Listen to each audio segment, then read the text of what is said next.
So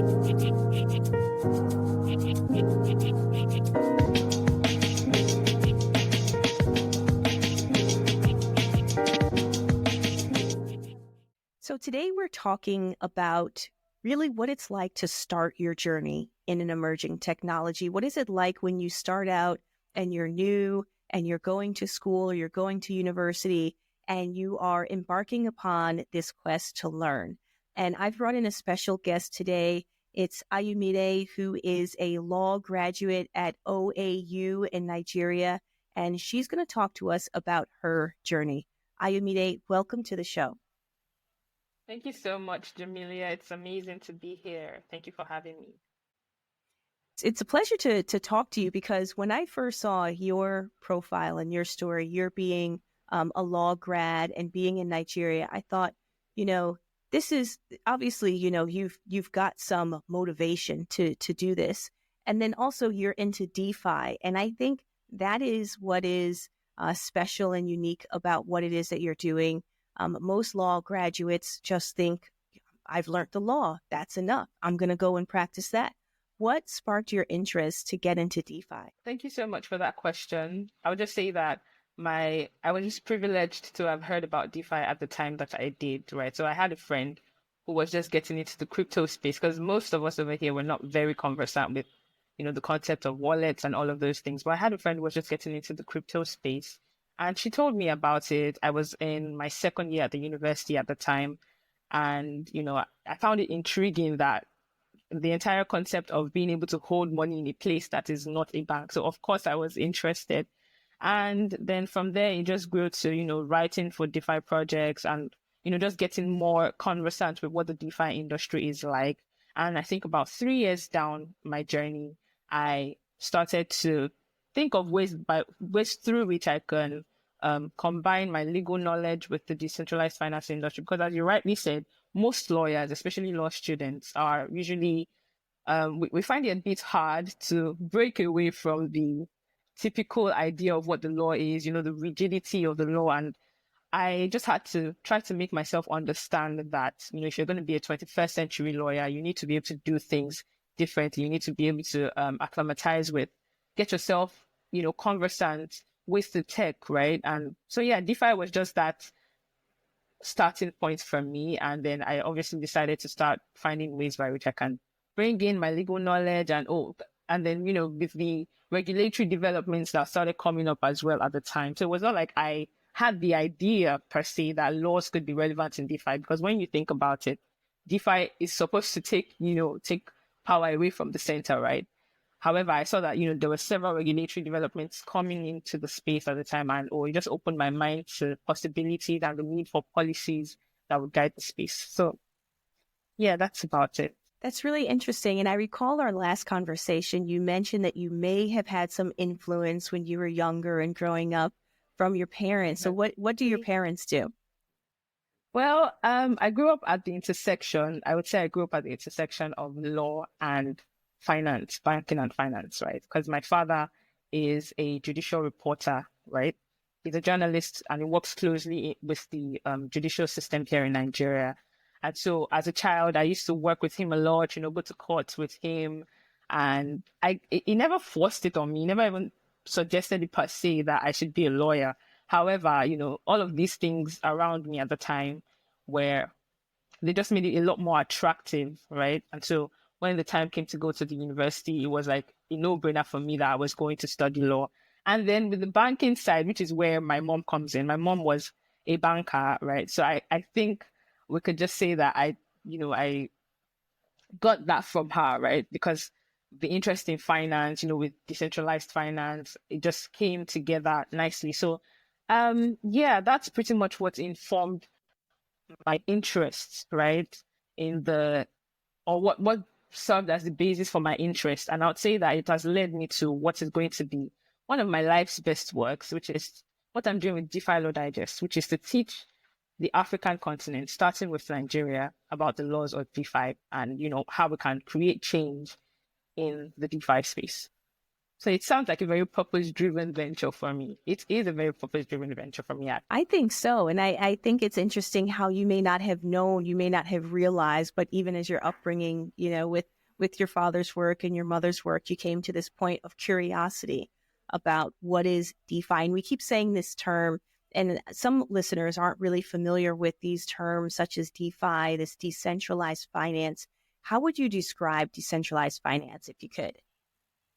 Okay, so DeFi essentially is that system. It's an infrastructure that tries to take power, financial, access and all of those things from the control of centralized authorities. So when I say centralized authorities, you can think of banks, the governments and things like that. So DeFi tries to, make finance as autonomous as possible and as accessible, to everyone as much as possible.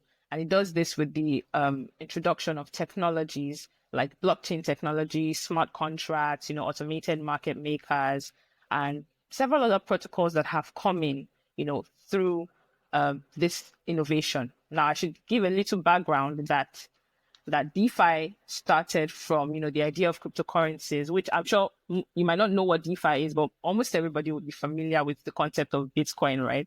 So Bitcoin was actually the first cryptocurrency. And then, from there, we went into Ethereum, and DeFi just became this whole infrastructure that offers financial services that you could normally find in the traditional financial space in the DeFi space, but this time making it a lot more decentralized, autonomous, and, innovative, basically. So yeah, it's just a lot of tech and money when you think about it. The best of both worlds, right? Tech and money. And Exactly. Yeah. why do you think that DeFi is important for Nigeria today? I mean, a lot of people look at Nigeria and they see, an emerging market, lots of opportunity. But is there anything in particular that you think, right now in 2025, Nigeria needs DeFi?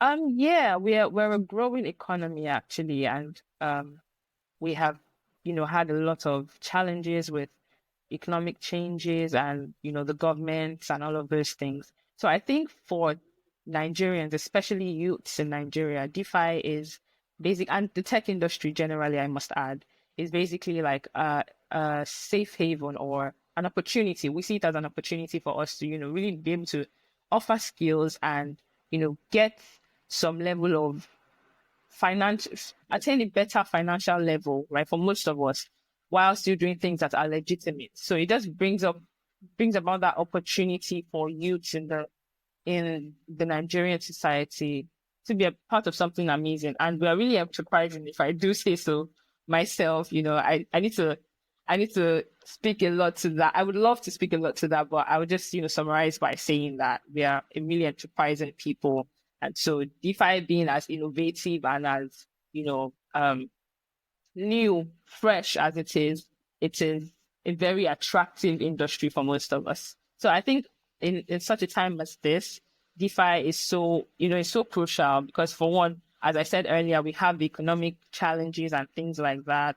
And, for us to try to really really be a part of what's going on in the world generally, in terms of tech, DeFi really offers that. As you've said, it's a really good combination of the two sides, the tech part and the monetary aspects as well. So yeah, it's something that we are really, really taking advantage of. And we're just hoping that the government, and they are trying as well, I should add, we're hoping that the government will, be a lot more permissive of the industry while still, putting in place policies that would protect investors and things like that. So that's the gray area that we're still trying to work on here in Nigeria. But regardless, crypto is not banned here, unlike in China. So we still get to, Right. utilize tech and all of those things. So. Absolutely. And it's funny listening to you talk about how you've learned about it and you're able to talk about it and explain it. So many people are listening and probably wondering, how did she learn that? How did she get that information? Because for many people to learn about DeFi and to learn about anything really in the Web3 and blockchain space, it seems difficult. It seems almost unattainable. Are there any tips or strategies that you would give to those people who are listening now? Okay, yeah, definitely. There's a lot I can share. I've been here for 3 to 4 years. So yeah, I would say that the first thing that you should know or that you work on is your mindset. And I say that because many people come into the space just because they've heard that they can make money from the crypto industry. That's very true. Like you can make life-changing money from the crypto industry, but you need to approach it with the right mindset.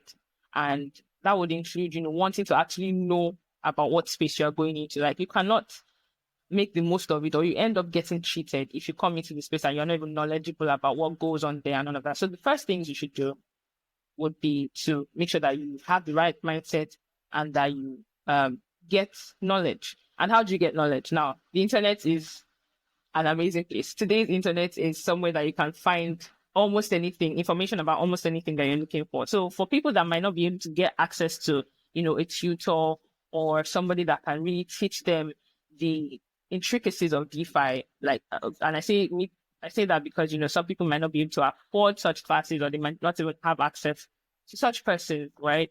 You can always go on the internet, yeah. So basically you should first off, try to get the knowledge, know what the space is about, what even is crypto, what does it really offer aside money. So basically, you need to get interested in the tech, right? And, there are several aspects of the DeFi industry I must also add, because another thing that you need to look out for is the error of getting confused. So when you join crypto Twitter, when you start hearing about DeFi and all of those things, you hear about protocols, you hear about lending, you hear about GameFi, so many aspects. You need to double down on one per time, right? You can decide to explore as many as possible, but you can't do it all at the same time. So you also need to be able to decide what you're going to focus on. I have a friend that describes that as, knowing your niche and then niching down.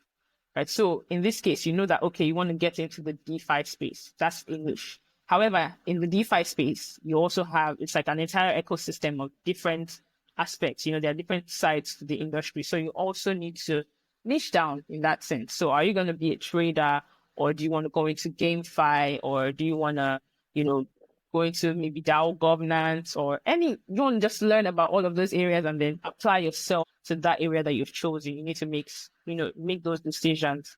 So yeah, and then your interest. You need to be very sure that you're interested in the space. And I'll give an example. There are people that are traders in the space. And as most people would know now, it's quite a downtime in the industry, with coins everywhere is basically red. We're in peak bear season right now.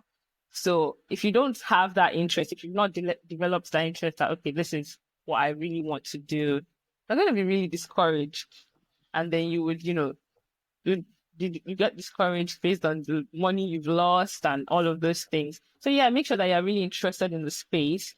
You can also decide that you bring your Web2 skills. If you don't have the heart to be a trader, you don't want to stress yourself too much or lose too much money, you can also just decide that you bring your Web2 skills into Web3. And what does that mean? Basically, if you are a content writer or you're a graphic designer or you do any of these skills that, typical companies in the Web2 space. Web2 is basically the space that, we generally know about now, right?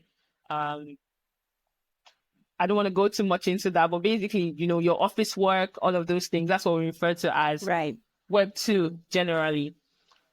So yeah, if you have skills that you offer, you're a project manager, you're a product designer, whatever it is, we have companies in the Web3 space as well that require those skills and that would pay you to offer those skills. So yeah, you can bring those in. You don't necessarily have to know everything about crypto, but of course you learn the basics so that you can properly interact in the space.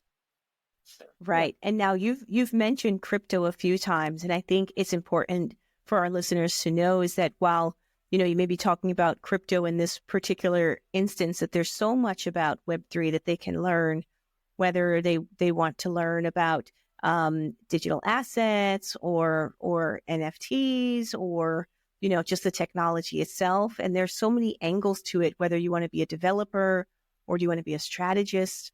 I think a lot of times when people think about Web3 or even DeFi, really, when they think about DeFi, they think crypto and then they think Bitcoin and then, and there's so much more to the space. Absolutely. Absolutely. I've had a friend who once told me that she thought DeFi was a coin. And I tried so hard because I understood that she was just not knowledgeable about it. So it was really hard to not laugh, but yeah, I had to take out the time to just explain to her that, DeFi is actually the ecosystem. It's like the infrastructure that enables the offering of these decentralized financial services, right? And then cryptocurrencies, of course, I like to think of crypto or tokens generally as the fuel of DeFi, because there's nothing you want to do in the DeFi space really that you do not need to be able to interact with the token, one token or the other, right? So if you're using a decentralized exchange, you're going to be swapping maybe Ethereum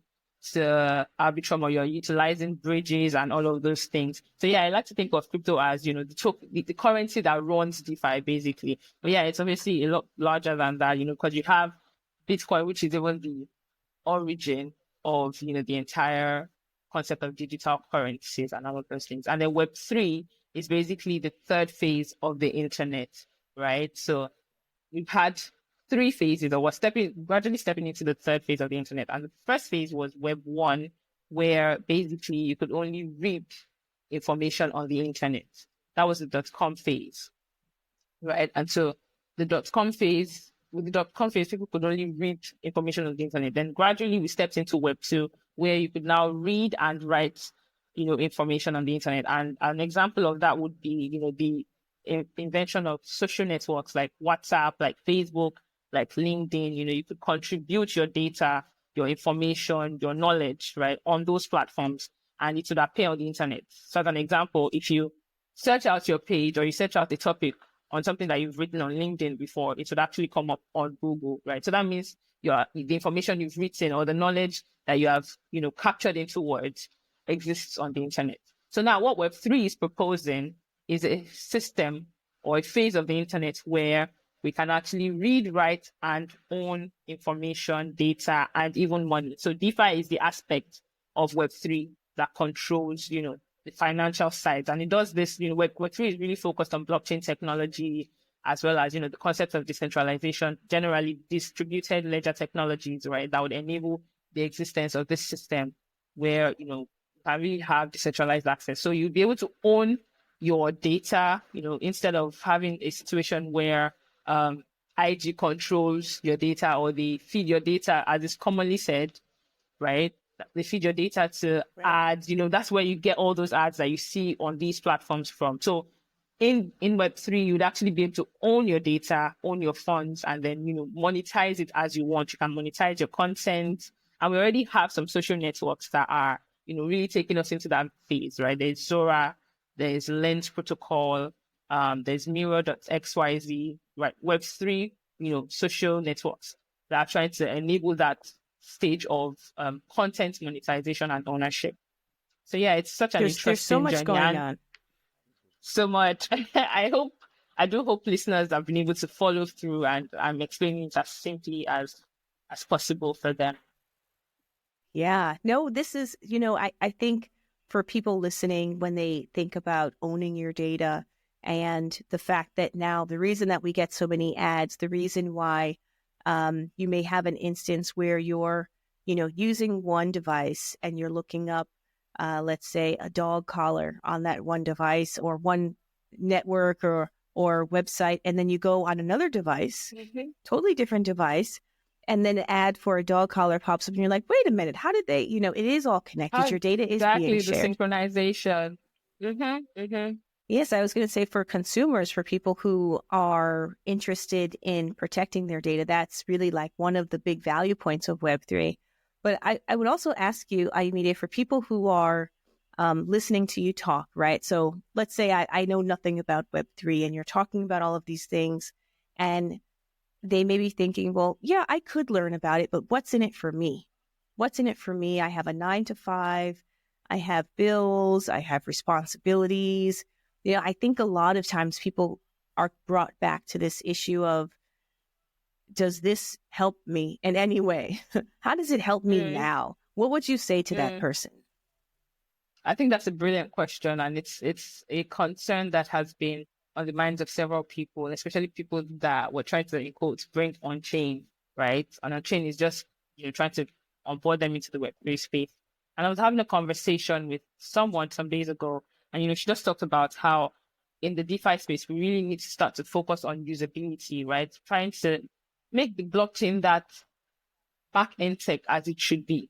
And the example that we explored in that conversation was with regards to, say, Facebook, for example, right? When the era of Facebook and those other social media networks came, we were not, I didn't need to know about JavaScript or C++ to be able to use Facebook. It just showed, like, I just knew what the utility was, or I could connect with friends, or I could, link up with old classmates and all of those things. I can share information, tell people around the world what's going on with me and things like that. So the utility was clear. So I would say that it's a very valid concern because we're still relatively in the early phases of Web3, right? So there's still a lot of things to figure out. You see how developers trying as much as they can to, ensure that the user interface and user experience of these centralized applications that they're building and the other protocols that they're building are as accessible and as understandable as possible. However, to really, really get down to your question, I would say that when you really think about the precedent, right, what I explained earlier about the Web 1 phase and the Web 2 phase and now the Web 3 phase, you realize that there's actually a need to, in quotes, get with the times, if I can put it that way, right? So you do not necessarily want to be left out in that sense, right? That sounds really strong. It's not like we're moving into like a new universe or anything like that, or the metaverse or anything like that. But it's just important that you are able to try to familiarize yourself with the tech. However, to make that as easy as possible for for beginners and new joiners and all of that, we need to have developers and people that are key players in the space make it as seamless as possible, even down to putting up steps on the applications, right? When I use some fintech platforms and like there's a platform known as Money Point, which is really common here in Nigeria. It's a fintech platform.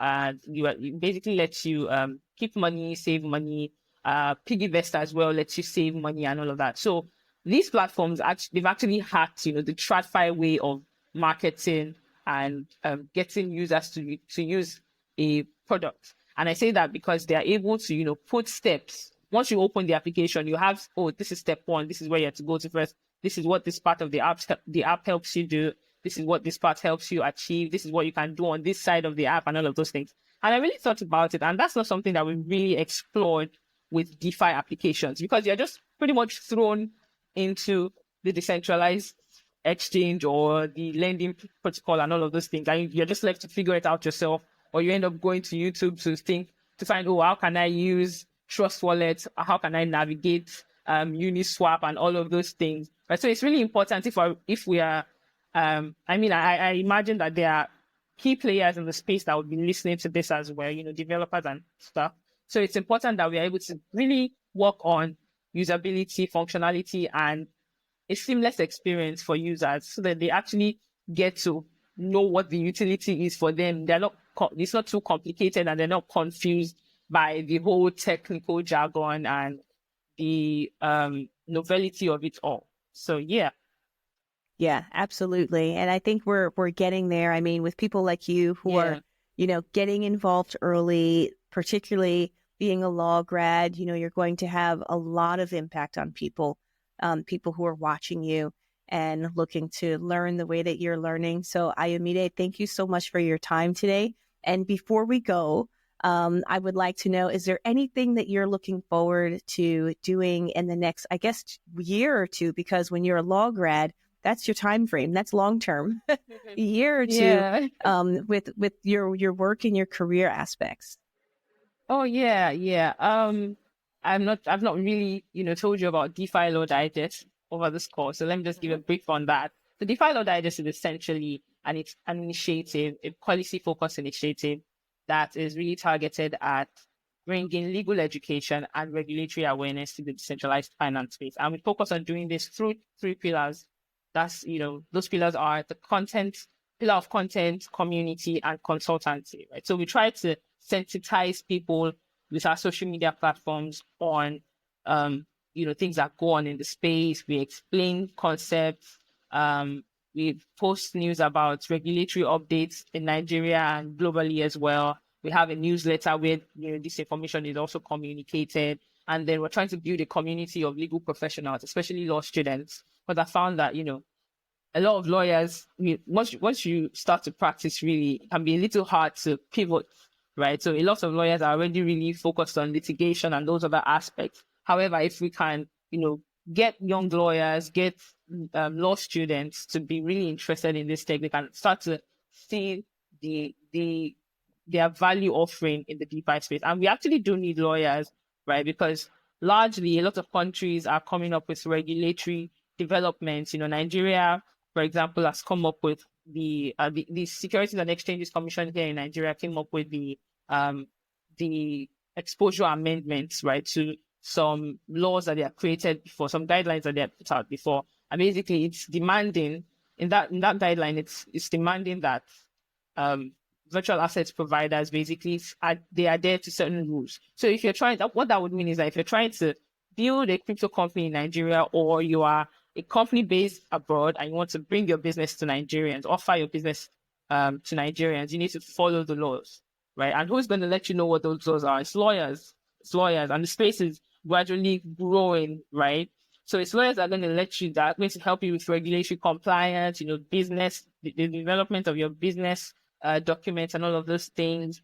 And so it's very important that as we learn the law on the one hand, we also start to understand concepts of the tech. So yeah, we're really working towards onboarding as many law students as possible. Over the next year or two, we're trying to broaden our content base for one, and just get more people to know what we do. And then we're trying to open up clubs across, we'll start with 5 universities in Nigeria, right? So that we can get, law students to start to understand, the tech, and try to onboard them into the space, right? My goal really is to focus on bringing lawyers into the space. Like, I'm really, really, really big on that. So yeah, we want to make as much impact as possible. Also go into policy, advocacy, and advisory, right? So that's where the consultancy part of our 3Cs comes in, right? So we try to, provide advisory for companies on the one hand, for crypto companies on the one hand, and then for policymakers in the industry in Nigeria on the other hand, right? So what that would look like is trying to influence positive and safe policies that would not stifle innovation,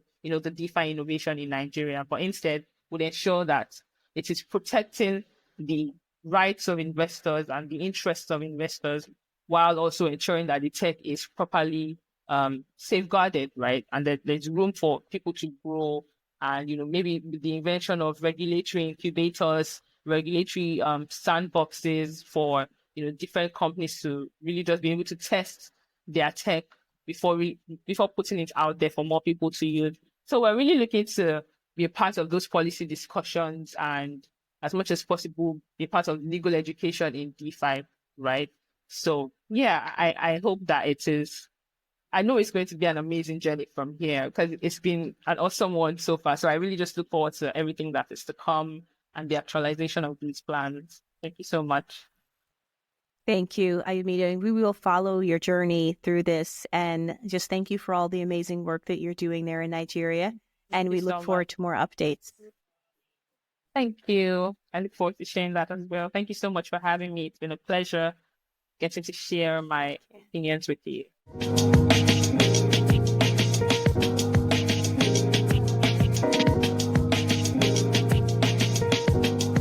Hey guys, thank you so much for tuning in and listening to today's episode. I appreciate when you guys tune in and the time that you take to listen to the show and support us. And I have one thing that I'd love for you to do that would really help us out, which is rate the show. If you've enjoyed it, make sure you rate it. You can do it on whatever platform you're listening on. That would do wonders for us. And if you really want to be a super fan and really support the show, there's a link below that you can support us and donate a small monthly contribution, which allows us to continue to create great content for you. Thanks so much again. Appreciate you, and see you next time.